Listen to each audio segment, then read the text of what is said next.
اور پھر آپ نے کہا کہ دنیا میں کوئی وزیر اعظم جو ہے وہ اس طرح بلیک میل ہو کر کہیں نہیں جاتا.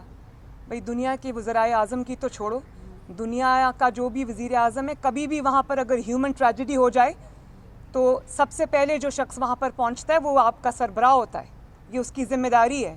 یہ آپ کی ذمہ داری نہیں ہے, آپ کا فرض ہے کہ آپ لوگوں کے پاس وہاں پر ان کے غم اور خوشی میں شریک ہوں.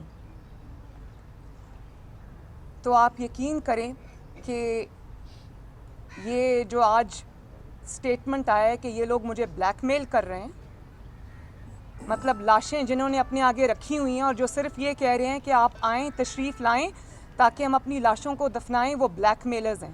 آپ ان کو بلیک میلرز کہہ رہے ہیں. اور وہ یہ میں نے کبھی اپنی پوری زندگی میں, جب آپ کو اللہ تعالیٰ حکمرانی دیتا ہے تو آپ میں عاجزی آ جاتی ہے, آپ میں اللہ تعالیٰ کا خوف آ جاتا ہے, آپ کا سر بوجھ سے جھک جاتا ہے. مگر میں نے یہ جو سٹیٹمنٹ آج سنی ہے تو میرا تو دل دہل گیا ہے. یہ اتنی سفاکی, اتنی بے رحمی اور اتنی غفلت اپنے فرائض سے اور اتنا تکبر, ہم صرف آپ کے لیے دعا کر سکتے ہیں. بلکہ میرا خیال ہے کہ ایک قدم آگے بڑھ کر ایک لفظ مجھے کہنا پڑے گا کہ یہ فرعونیت ہے, کہ آپ خود کہتے ہیں کہ جو ملک کا سربراہ ہوتا ہے وہ والد کی طرح ہوتا ہے. میں نے کل بھی آپ کے بچوں کو دعا دی تھی کہ اللہ تعالیٰ کرے کہ آپ کے بچوں کو کبھی کوئی تکلیف نہ آئے, لیکن آپ خود کہتے ہیں کہ سربراہ والد کی طرح ہوتا ہے. تو اگر خدا نخواستہ آپ کے گھر میں یہ آفت آتی تو کیا آپ ان کو بھی بلیک میلرز کہتے, یہی بات کرتے؟ بہت ویسے ہر شخص حیران ہے, 22 کروڑ عوام حیران ہیں کہ آپ جا نہیں سکے, لیکن ہمدردی کے 2 بول تو آپ بول سکتے تھے.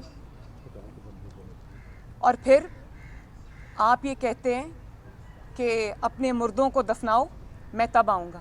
آپ شرطیں لگا رہے ہیں ان کے ساتھ. بھئی جن لوگوں کی تم چیخو پکار پر نہیں گئے, آہو بکا پر نہیں گئے, ان کے مردے دفنانے کے بعد اگر تم ان کے پاس جاؤ گے تو ان کو تمہاری کیا ضرورت ہے؟ جب تم ان کے دکھ کی گھڑی میں ان کے ساتھ شریک نہیں ہوئے تو اس کے بعد تم جتنی دفعہ مرضی جاؤ, تمہارے نہ جانے کی کوئی حیثیت ہے, نہ تمہارے جانے کو تب کوئی مانے گا. کتنے مستقبل اجڑ گئے, کتنی ماؤں کی گودیں اجڑ گئیں, کتنے بہنوں کے بھائی چلے گئے, قیامت ٹوٹی ان لوگوں پر. کھلے آسمان کے نیچے وہ بیٹھے ہیں اور آپ لاشوں کے ساتھ ضد لگا کر بیٹھے, آپ لاشوں کے ساتھ مقابلہ کر رہے ہیں, آپ مظلوموں کے ساتھ مقابلہ کر رہے ہیں اور ضد لگا کے بیٹھے.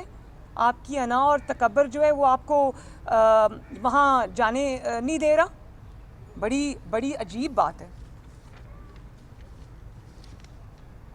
اگر تکبر اور ہٹ دھرمی کا کوئی چہرہ ہوتا تو عمران خان جیسا ہوتا. اور پھر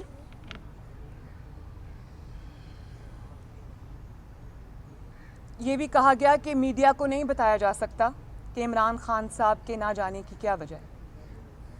اگر تو وہ وجہ سیکیورٹی تھی, اگر تو وہ وجہ کوئی آپ کی زندگی کی حفاظت تھی, تو میں آپ سے یہ پوچھنا چاہتی ہوں کہ ہمیں بھی خطرہ تھا, ہمیں بھی منع کیا گیا, سیکیورٹی کلیئرنس ہمیں بھی نہیں ملی, لیکن ہم وہاں گئے, جو بھی ہم کر سکتے تھے وہ ہم نے کیا.